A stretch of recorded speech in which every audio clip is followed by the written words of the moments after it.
Welcome to Real Chat with Kat, the podcast that's all about real conversations for real transformation. I'm your host, Kat Polsinelli, professional speaker, MC, and best-selling international author. Here, we tackle the tough stuff, the mud that we all have found ourselves in. We talk about the pivots, the challenges, and the victories that shape our lives and our businesses.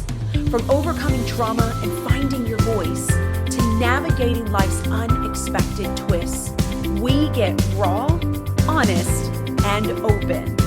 You'll hear from inspiring guests who share their stories of resilience, healing, and growth. Whether it's breaking through emotional abuse, embracing self-worth, or thriving in entrepreneurship, you'll find connection, empowerment, and the tools to keep you moving forward. So grab your favorite drink, settle in, and get ready for stories that hit home and conversations that make a difference. Let's get real together. Hello, everyone, and thank you so much for joining me today on this episode of Real Chat with Kat. I have a very special episode for you guys today. I am super excited to bring this one forward. If you've been listening to the podcast for a while, you know that I openly talk about struggles and things that I have been through. I talk about my domestic violence that I lived in for 10 years, but I've also had others that have shared stories in that capacity or in other realms. And today we get to kind of expand upon that to educate you, but to also let you know that you are not alone. So stay tuned. I'm super excited to have this conversation. Alicia, thank you so much for being a part of the podcast today. Thank you, Kat. Thanks for having me. I'm excited to share. Oh, I am so excited. We had such a good conversation the last time. I was like, I cannot wait to dive into this. Now I just got to watch my time and make sure that I stay focused. Alicia, as we dive in then, would you do us all a favor and tell everybody who you are and what it is that you do? My name is Alicia Tappan. I am the founder and CEO of Survivor Led Solutions, a nonprofit that works with women of sexual exploitation. We do leadership development, professional development, training, and education. And then we also have created a continuum of care in our local area for women who are leaving incarceration and working back towards independence. I also have a book out called Brave Girl Diaries. It's the first of 3 in a series, really working on prevention and self-identification. And the next book that will be released, hopefully this year, 2026, is going to be Traumatic Truths. It's under the second series of the Brave Girl Diaries, and that's working with intervention. And then I'm getting my PhD in forensic psychology. So hopefully that'll also be done within the next 24 months or less. I'm in dissertation mode. So I'm a candidate ready to go research. Ooh, that is so cool. Okay, so Alicia's got a lot of things going on, but a lot of amazing things as well. I want to kind of backtrack because I'm always fascinated by what leads people into these types of careers, right? And what led you into wanting to, the forensic psychology and going back to school and things like that. So can you give us a little bit of an insight? Like how did it come to be to get to here? How did we get into this space and why human trafficking? Yeah. And I think most people can sort of assume we have some sort of calling or passion behind the topic because it is a hard topic. And it actually is a buzzkill at dinner conversations. Like people ask what you do and they're like, oh, well, how's the weather? Or they get really interested. So here's the skinny on my story. I am a survivor and I was trafficked in my high school years at 17 years old by a coach. And trigger warning, he was a bad guy disguised as a really, really good guy. We have to really teach people that it's not who people are afraid of, but who they spend the most time with, who gives them the most attention, who, celebrates them in a way that no one else does. And then that usually goes down the rabbit hole. So I do have lived experience where he trafficked me and 33 other women just like me. Well, girls, because we were in high school, we were still minors, and he gets caught. Unfortunately for him, he met me And we put him in prison for the rest of his life. But it took a battle of just trying to really understand what this thing was. Trafficking at the time was, I mean, barely talked about. It was just in legal legislation policy since 2000. So this was only a few years later. Oh, wow. Um, Meaning, my small town where I grew up had no idea what this was. And how were we going to unfold all of the different moving pieces from money laundering and larceny to embezzlement, and then obviously sexual abuse that came with it, with my experience. So they labeled my case rape and conspiracy. I had no idea what really happened. And I spent a lot of my time having to regroup from that, having to retrain my brain, you know, a lot of therapy, but I didn't even know that I had a problem. I just thought, you know, I was raped in a hot tub, and that part of it made sense, rape. But Mm-hmm. conspiracy, like, what is that? How do you get therapy for that? How do you get services for this? I wasn't paranoid, right? I was involved with something. And so I had hmm, a lot of like closure that needed to happen, and a lot of unraveling of like how I got in this scenario in the first place. I was student council president, National Honor Society president. I was trying to be a doctor. I didn't know what kind. And then all of a sudden I found myself, you know, popping pills and drinking and smoking and cutting myself, and like just really terrible coping skills because no one taught us what this would look like, right? It was stranger danger, say no to drugs, right? Like, Yeah.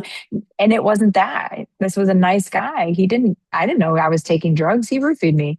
I didn't, you know, so it was just like there was no control over that. So it's very heavy when it comes Mm-hmm. to even the word itself.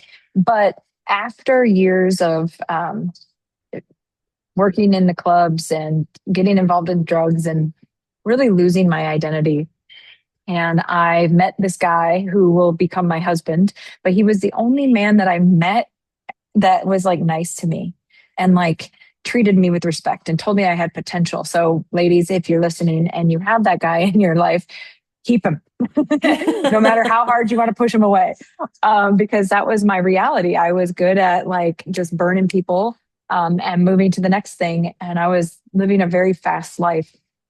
But in 2014, we moved to Florida, and I met a woman that they called a survivor of human trafficking. And she was a few years younger than me at this time. So I'm probably about 30 years old almost.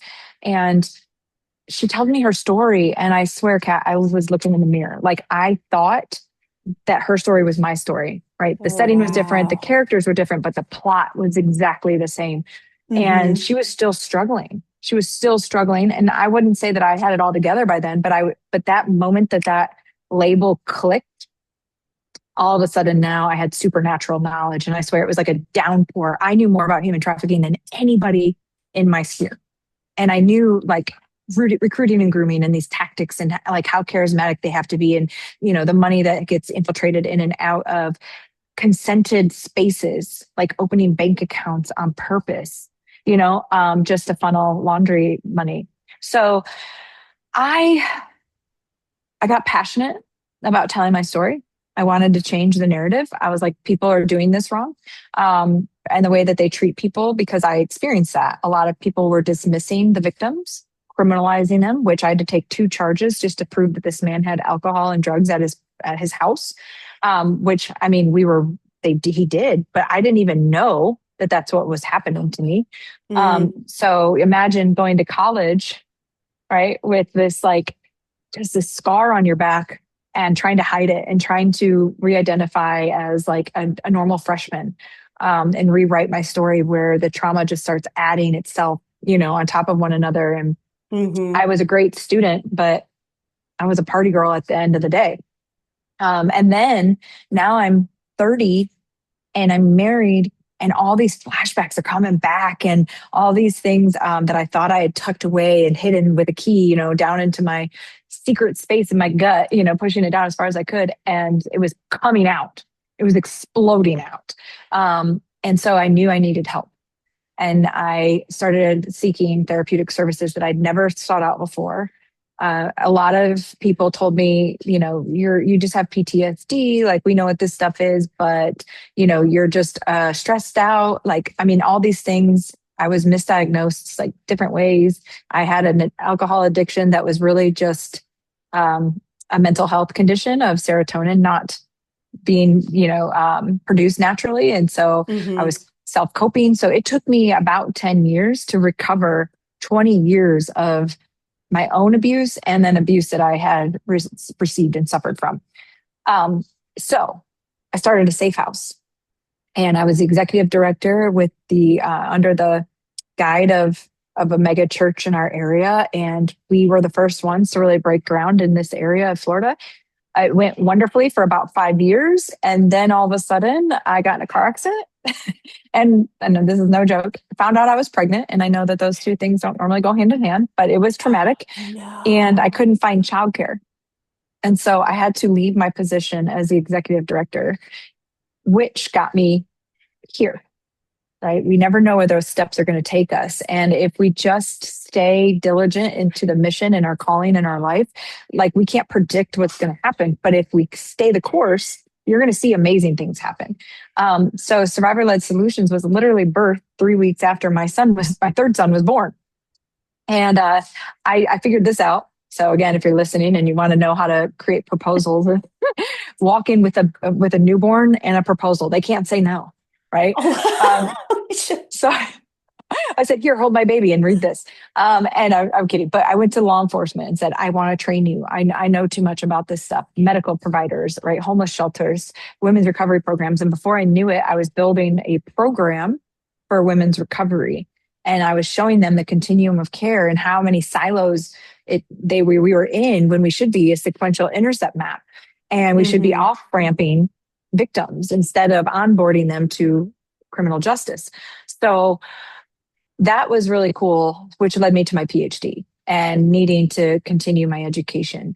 So I'm actually working with law enforcement and their perceived understanding of human trafficking through their training that's required. And in the state of Florida, there's 4 hours that are mandated, and then 1 hour every year renewal, and they're missing victim identification completely.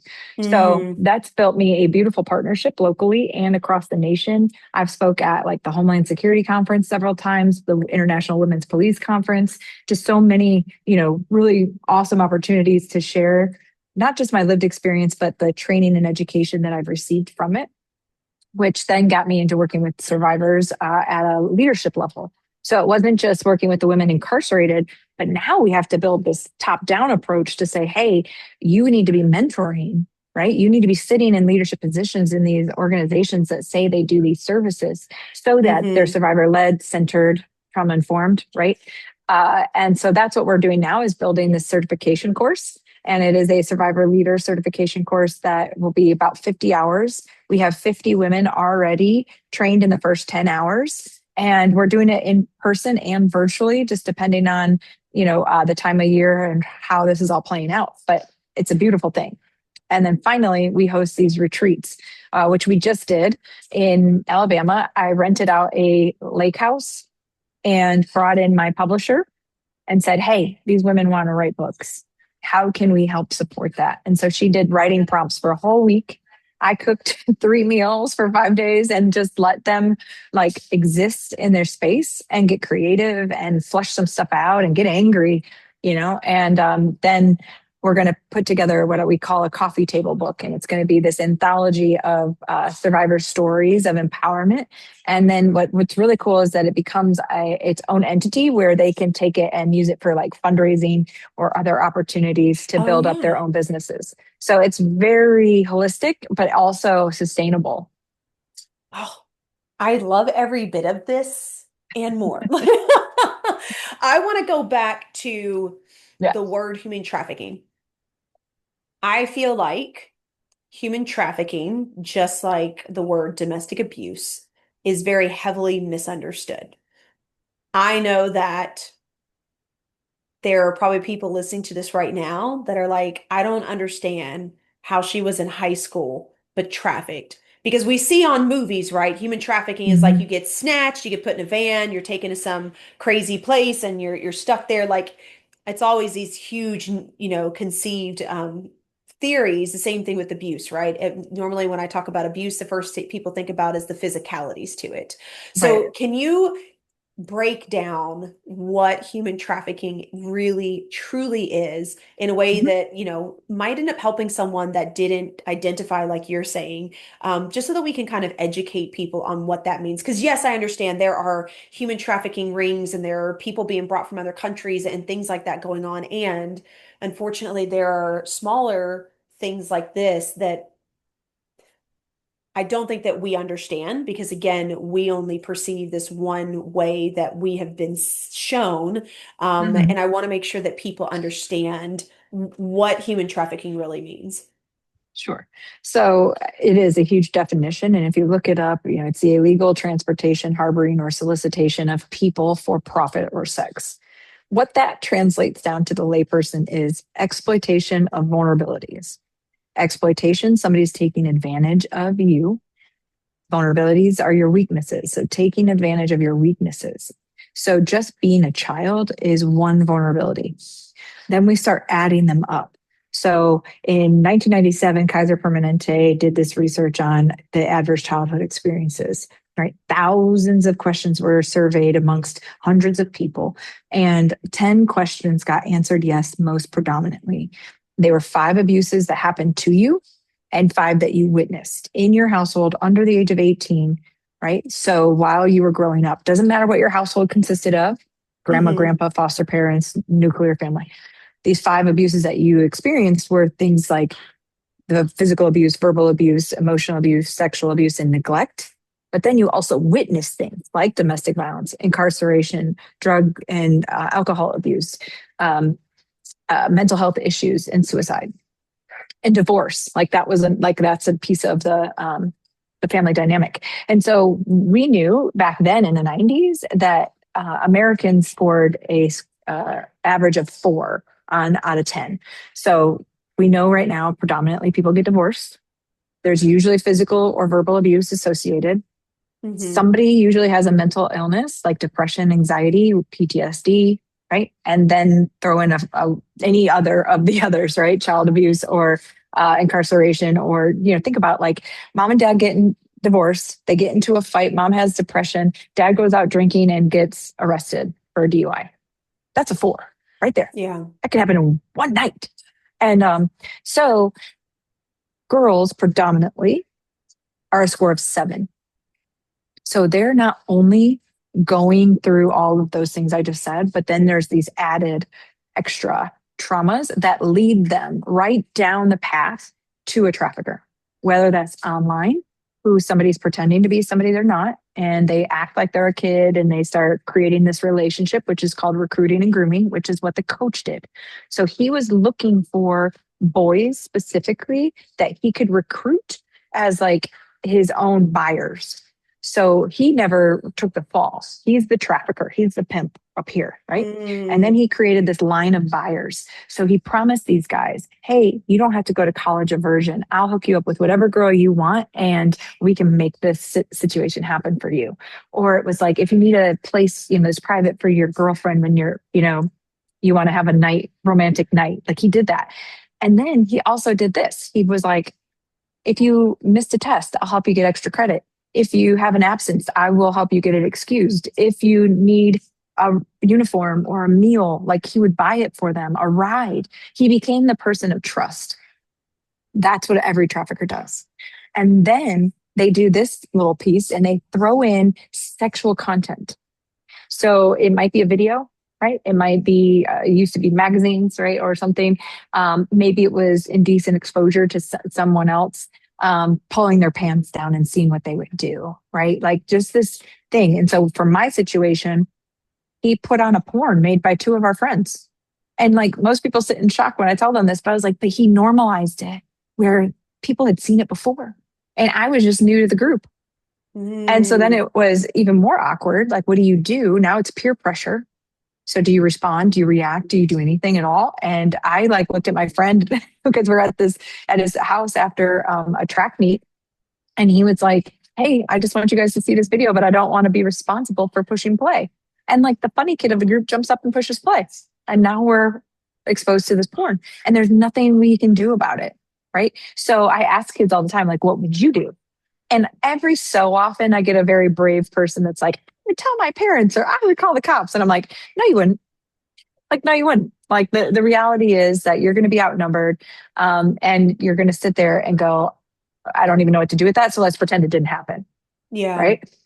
And then he introduces alcohol and drugs, which is predominantly every type of trafficking happens. They introduce you to something, some substance to calm you down, mellow you out, make your body relax, feel good, whatever.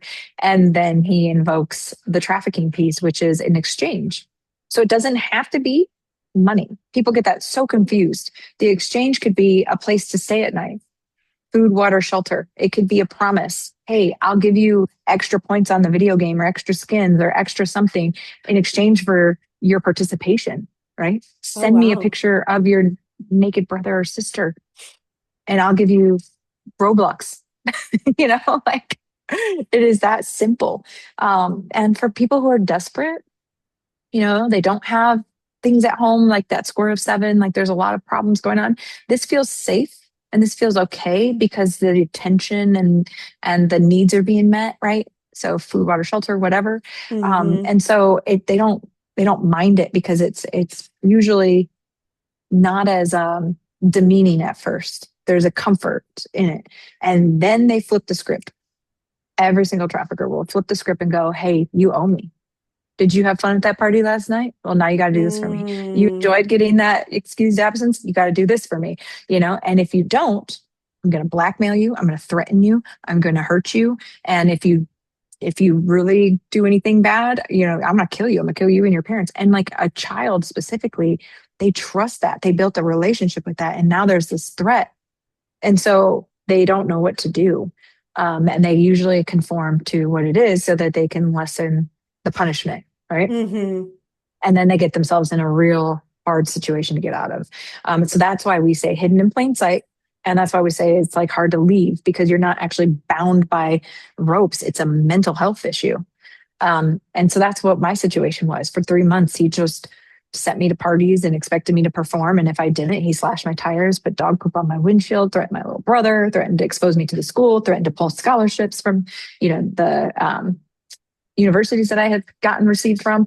Like he had that pull and he could make those things happen. And so why wouldn't you believe him? Yeah. But then you have my mother. And this is what I would say to anybody who has children. My mother, when she found out, which was not from my mouth, it was from law enforcement who got a tip that something had happened. And they questioned me and I just sort of blurted it out like, yeah, I was raped. Why? Because I don't know, like what else did I have to lose? I was already being Yeah. bullied and I was not good in mental health. And so I sort of threatened them back, like, what are you going to do about it? And they told my mom, and my mom said, if not you, then who? Like, who's going to take this guy down? And in the reality of human trafficking, if you get to the part where you're being recruited and groomed, you are a one out of hundreds of others that are being treated the same way because they make up all these identities, right? Like that guy had 33 other victims like me. It wasn't just me. And so I was one out of 33. And when you're just a number like that, right?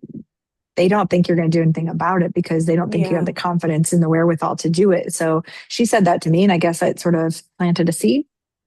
I wouldn't say that I was like empowered by it right away because I was scared and I just wanted it to, be over with. I wanted to move. I wanted to go to college. Yeah. And instead, though, it made me fight. Right? I didn't dismiss it. We didn't brush it under the rug. We didn't pretend like it didn't happen. And going to court was just as hard as going to school. But it was worth it in the end because he gets busted. And not only does he get busted, but it like breaks up his whole ring. And, the guys who did what they did to me, they got 5 years registered sex offenders. So everybody sort of did their time before I really even understood what happened. I didn't really get it. Yeah. I just went through with it. But here's the fun fact. He only got 7 years in prison for what he did to me. He goes to law school while he's in prison. He gets out He becomes an executive an executive of an estate for like real estate law, and he embezzles $140,000 from a family in 4 months, and he gets caught again by the same judge that we had 7 years earlier, and now he's in prison for the rest of his life.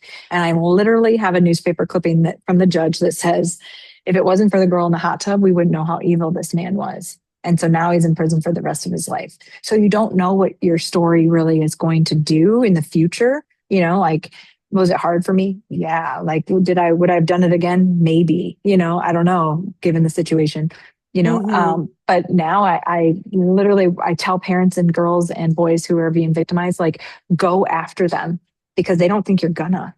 And if you do, so many other victims are going to have restitution and like a release from this. You just don't even know. Mm-hmm. That's so like crazy to me to know that somebody, especially that close to children in a Mm-hmm. school system, can do that. And yes, I understand that we live in a world where there is evil, right? It is what it is. Mm-hmm. And it's not what you want to think of, right? Especially when you think about your kids and who they're surrounded with and things like that. And I know that you and I talked about this beforehand, and I kind of want to bring it up here as well, Sure. is the simple fact that people also need to be aware of the trust and the identity that people have built up of who they are.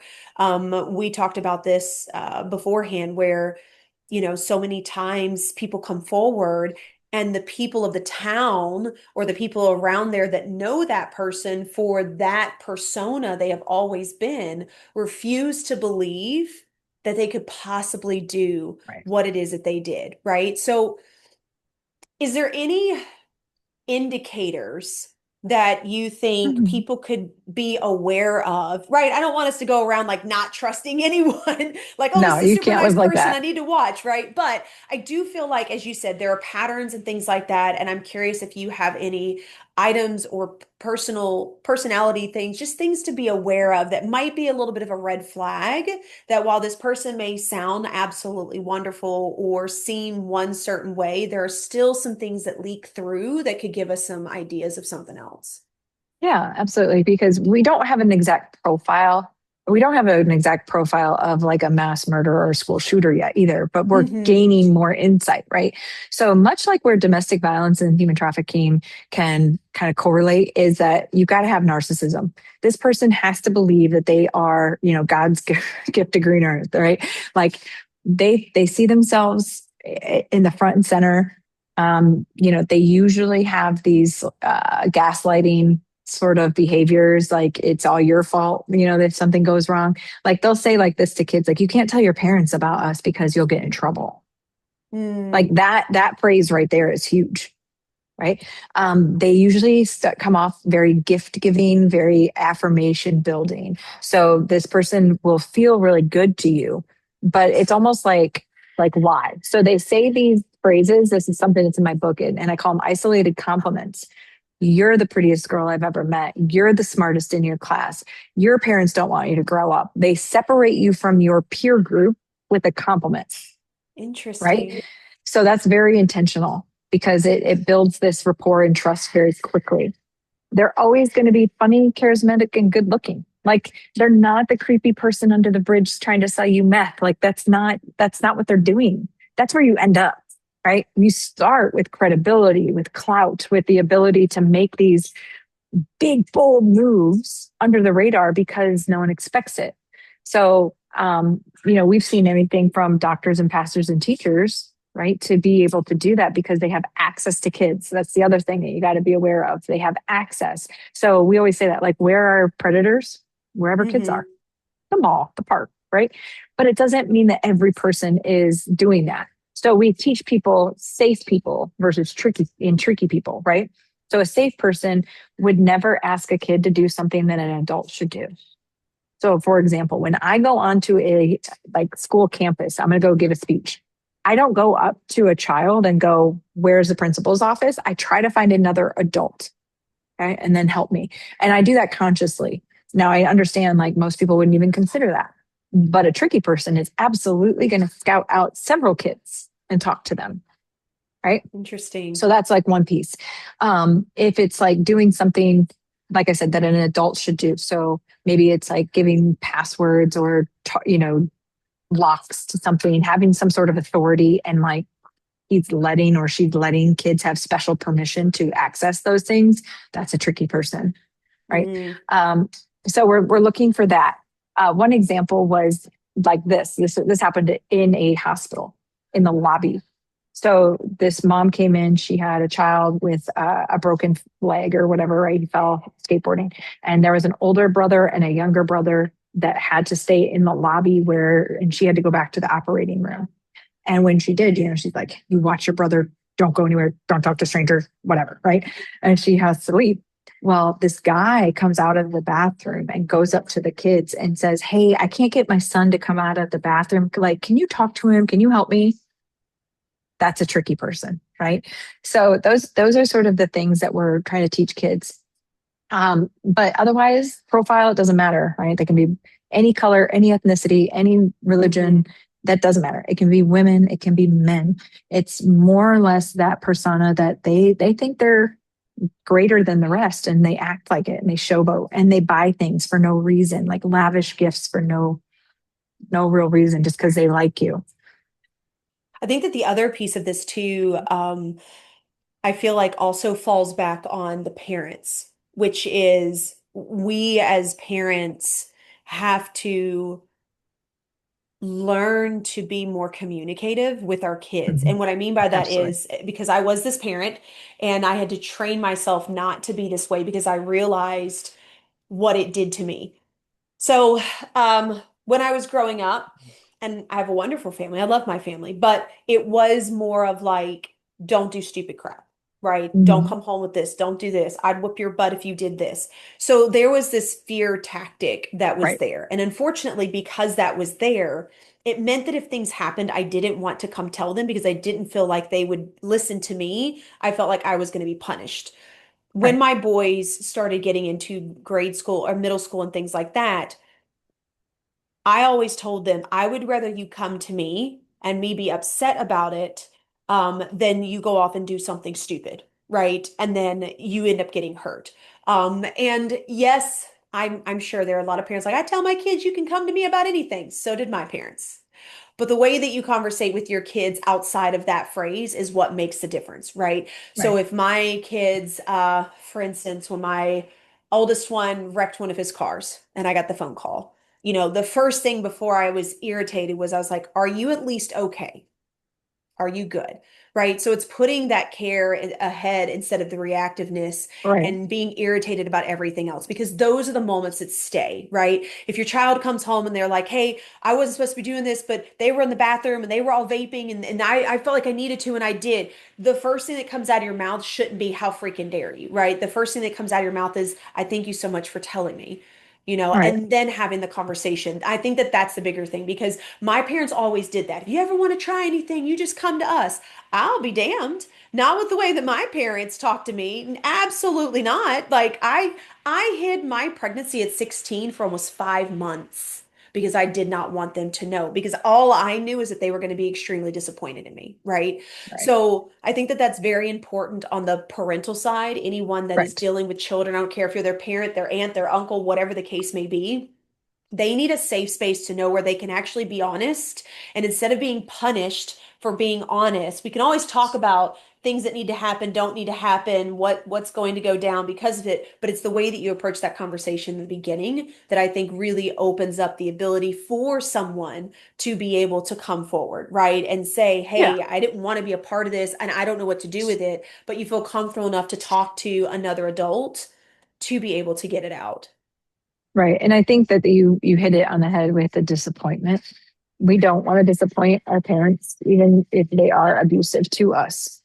Like we Absolutely. have the internal, right, like motivation to please them.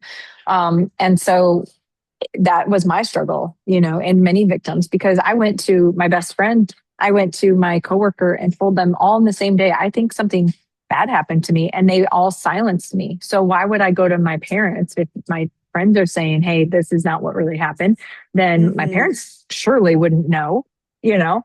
And Yep. so that was the first piece that I try to tell parents too is like, you need to know their friends. Like you need to know who they're hanging out with, and online it is a different world than when I grew up and now my kids, that's the first thing everybody says to me. You probably don't let your kids spend the night anywhere. You probably don't let your kids play video games. And I'm like, no, I'm not going to like live like that because if I live like that, what generation are they going to create? Yeah. So we have to have those very open conversations. And I'm not doing it perfect, but I will tell you that when my kids were 3 and 5 years old and they were about to start school, the first thing I did in the bathtub was we don't hit, we don't kick, we don't push, right?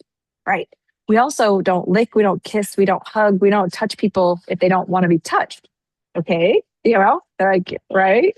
And then I'm like, we don't show our privates to others and they don't show them to us. Because if they do, you need to come tell mom, right? So if you Hmm. get hit, you get pushed, you get kicked, you get licked, you get kissed, somebody shows their privates, you're going to tell mom, right? And I made it so normal in conversation.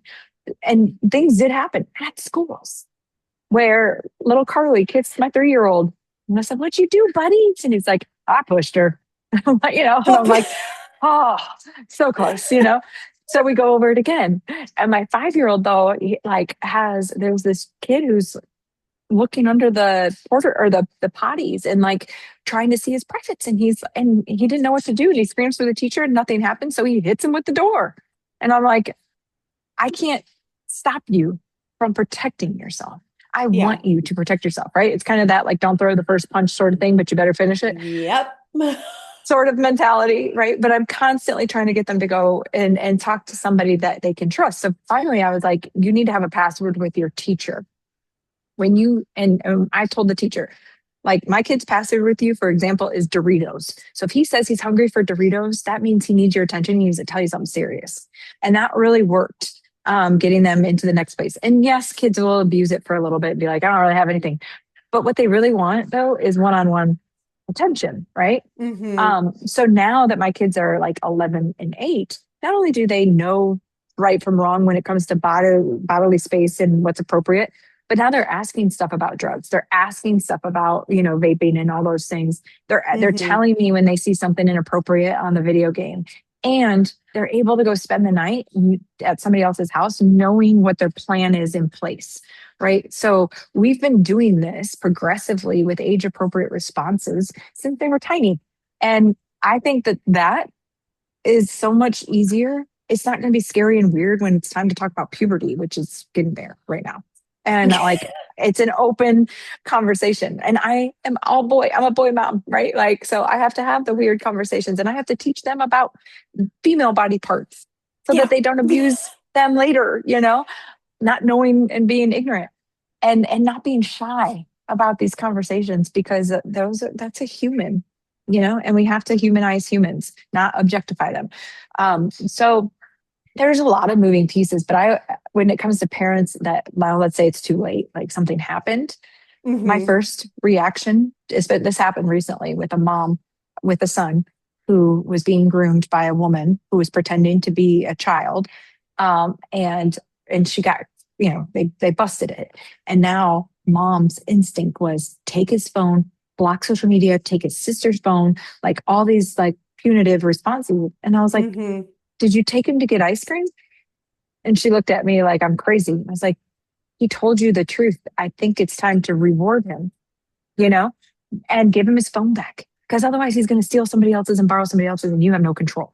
Give him Yeah. his phone back and start asking questions and start having sit downs. And God forbid, don't just ask how their day went. What's something they like engaged with? Who did they help today? Right? Like start doing proactive conversations with kids because that's what they need. It's what they want. And so if you Hmm. haven't built it, it's not too late. It's just reinvent how you say it. And I think you hit it. It was like, come with this, like, good job, dude. Like, Yeah, I appreciate you telling absolutely. me that. And Yeah. now let's talk about how we're gonna make it different. Yeah, and I was a late bloomer with having those conversations with my kids. My oldest one was 14 when I was still working through my own crap with all the things that I had been through. And so it took several years before him and I could have conversations, like that. So, and he's 21 now.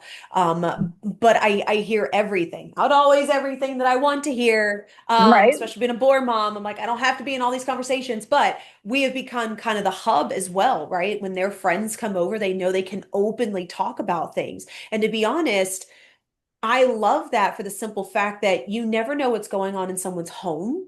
And unfortunately, there are spaces where the parents aren't as open. And if they're open enough to talk with us, that means I can help them. And if I hear something, I can make sure to take action on it, and try to help them through it. But I just want people to understand that like it is so important to build this level of trust with your kids. And I understand that a lot of people, that's not what we think. When we think trust, Mhm. we're like, oh, I just tell them if they want to do it, they can try it.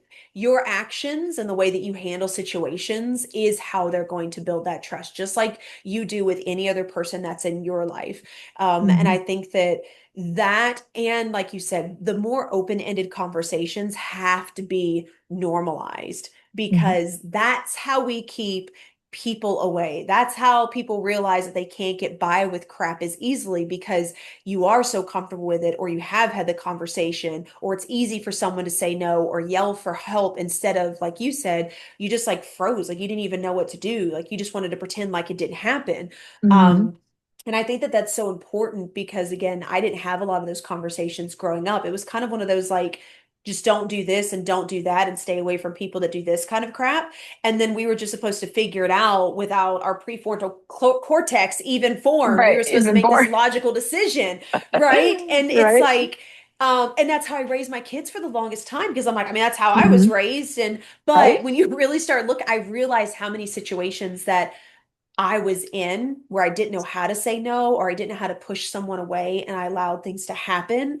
Um, and now I'm having to deal with that at 38, right? Right. So anyway, it's just so important to make sure that we are communicating. Like you said, you're asking questions and not just a simple fun, oh, how was your day? Like really asking questions and getting your kids to talk to you. Yes, I know teenagers don't always want to talk. However, I will tell you, my kids were both teenagers. My youngest one is 18. They talk my head off about anything and everything. I hear about the things they looked up online that they didn't like, the stupid things that their friend did that they thought was stupid that they showed them, and everything in between. So I Right. promise you, if you You have to bring an just build open, it. Yeah. yeah, if you bring an open form of communication, they will come out to you. Now I know Well, that, I was gonna say, can I throw in two yeah, more yeah, no, little please go pieces of ahead. advice? So one thing that I learned was you have to have 10 ways to say no. Like you have to teach your kids 10 different ways. Oh, And it might start with like silence is a no, right? No, no, thank you. But then it might be like, no, last time we got in trouble. No, I can't because I have homework. No,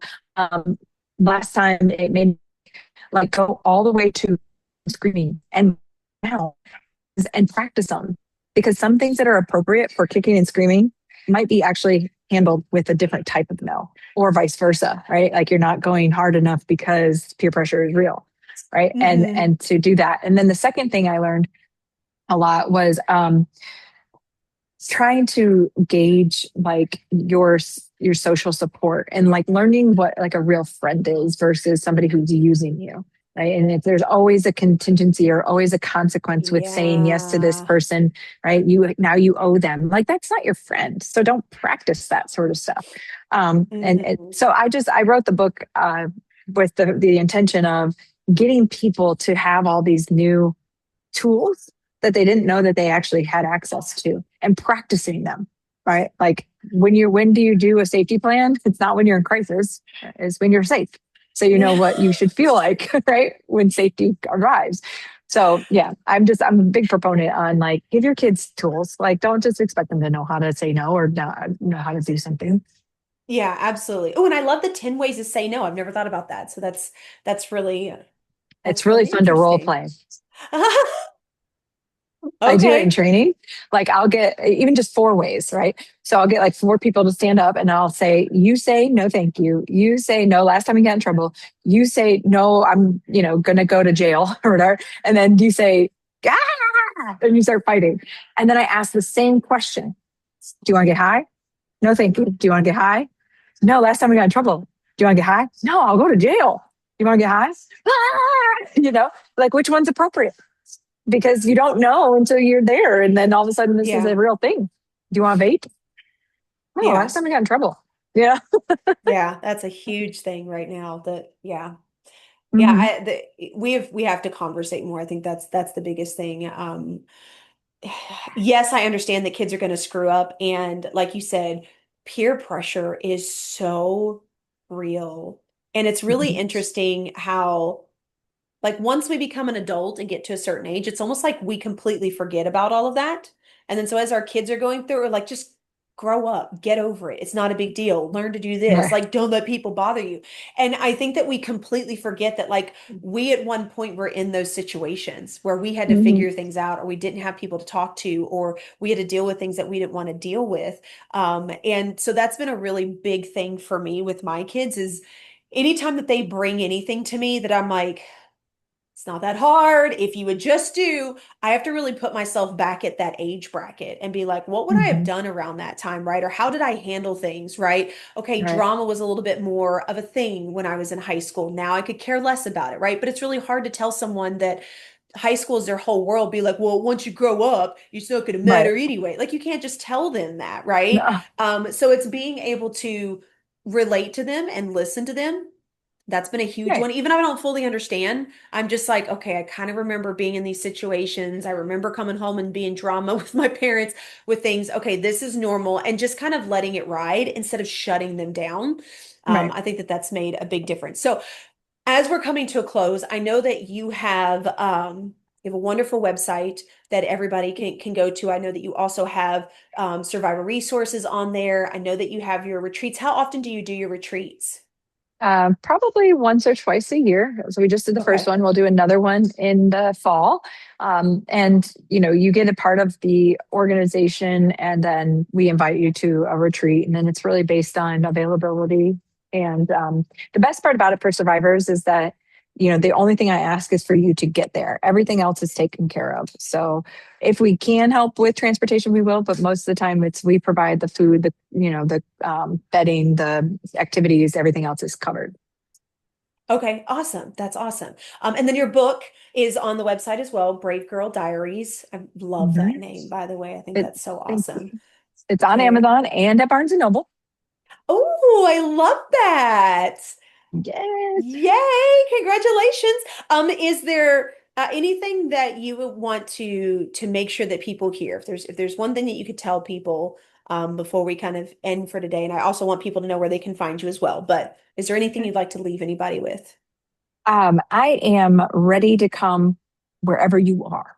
That's the biggest thing that we're at right now is making sure this message is heard, that it's not just like 101, but here's like tools and tactics on how to fight it. Here's how to prevent it, right? And here's if something bad happens, like I have a network of survivor leaders across the nation that are like leading and helping build programs. So just about every state is represented under SLS right now. So that's a really cool resource just to know. And then look out for book two. It's coming around Christmas time. So get book one right now so that book two makes a whole lot more sense. Right. Yeah, definitely. I love that across the nation. That is so cool. And then tell everybody how can they follow you? How can they find you? How can they be in your Sure. world? We're on Facebook, Survivor Led Solutions. We're on Instagram. I am learning how to TikTok, and we're on LinkedIn, all under the same. I have not I'm touched learning. TikTok yet, so I get it, Alicia. I don't want to I sound can't old, but let me just tell you, my time yeah. is limited.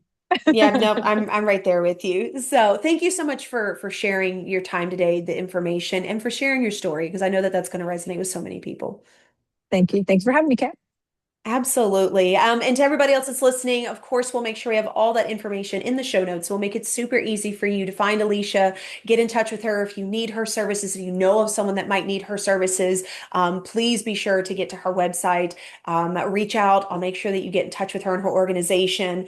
I think that we're in a space where it's time for us to learn that we're not alone as much as we seem Mhm. to think that we are. And while there are a lot of things being talked about, there's still things like this that unfortunately are more common than we think. And it's time to start having those conversations. And it really is time for us to start having those conversations with our kids. I have nieces and nephews I'm going to be talking about with these things and stuff like that. Let's start educating so that these predators and these people cannot get to the younger generation. So we can have a better world that we always talk about. So Alicia, thank you again for being a part of the podcast today. I so appreciate that. To everybody else that's out there, I hope you got some amazing takeaways today. Until next time, do one thing positive for someone each and every day and see the difference that it makes in your life. Catch you later. Thank you so much for tuning in to Real Chat with Kat today, where real stories meet real solutions. If you love today's episode, don't forget to subscribe, leave us a review on Apple, and share this with someone who may also need to hear this as well. Let's also keep the conversation going. Follow me on socials at The Lotus Effect, connect with our incredible guests, and remember, you are never alone. Your story matters, and you have the ability and the power to rewrite it. You always have a choice. Until next time, stay strong, stay inspired, and keep showing up as the incredible, unstoppable